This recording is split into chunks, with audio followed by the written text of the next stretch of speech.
was unknown to her at the time. Clearly, Rag was also unaware of that minor factoid. It had been a horrifying experience for everyone, as well as one of the principal reasons she and Chris had moved to Charleston. Now, for the past month, she'd been having trouble sleeping, only to be completely wiped out during the day. She thought of going downstairs to the kitchen to warm up a glass of milk, but she didn't want to risk waking Chris. He'd worked so hard, and their new venture required his legal skills, making sure all their documents and contracts were legal.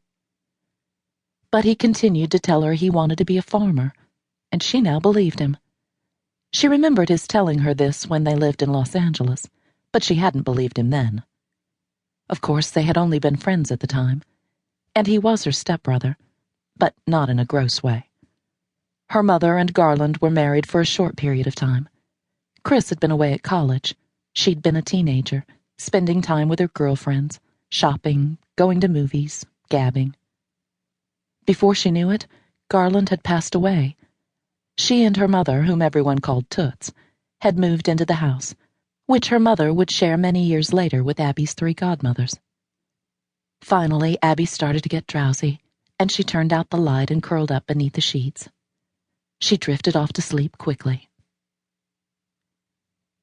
Octavia knew her time was coming soon, but prayed she would have a few more weeks left before she had to tell Mr. Clayton. He'd been sending for her since she'd been 13 years old. She's tired, so tired, and it ain't even half-day gone. Her belly hurts and her feet swollen, but she can't stop 'cause there's so much work to do. She hates working in a big house. Every day she tries to upset the missus in hopes she'd send her back to the field with her mama and sisters. But she says she'd be a special girl, and Octavia doesn't know what she mean by that. She dropped a fancy china plate yesterday, and the missus just tell her to clean up the mess. But Octavia might only be 14 and 3 months, but she knowed the missus knows she's with child. She's seen her looking at her belly. She watches her, and Octavia is scared, but not so scared that she's gonna stop trying to get back to her home with Mama. The little cabin ain't too big, but it'd be better than some other plantations have. They got real wood and plank floors, and their house is made of the same bricks Mr. Clayton's got. They got a real fireplace, too. The beds is straw and the covering's plenty soft, 'cause Mama cleaned them and rinsed them in hot water, and she'd put dried magnolias in the straw so's they'd smell good, too. Her back is hurting real bad, and she knows this ain't supposed to happen now. Her belly ain't big enough yet.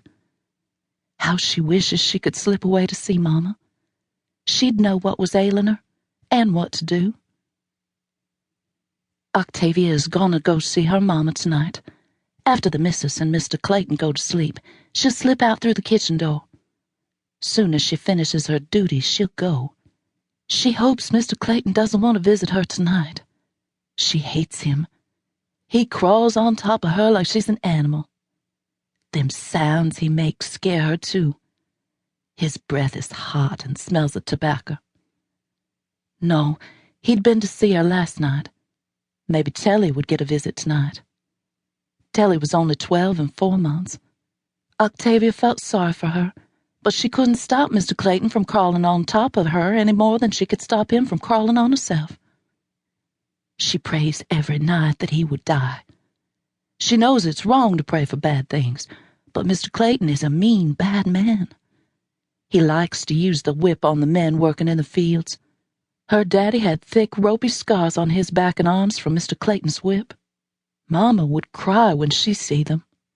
She'd rub lard on his wounds and make a poultice that stunk to high heaven, but Daddy said it helped the cuts heal faster.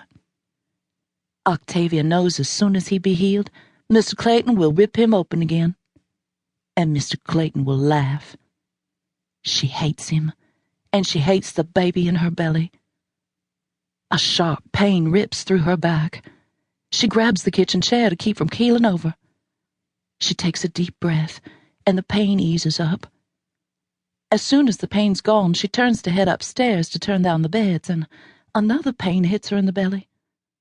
She falls to her knees, pressing her hands against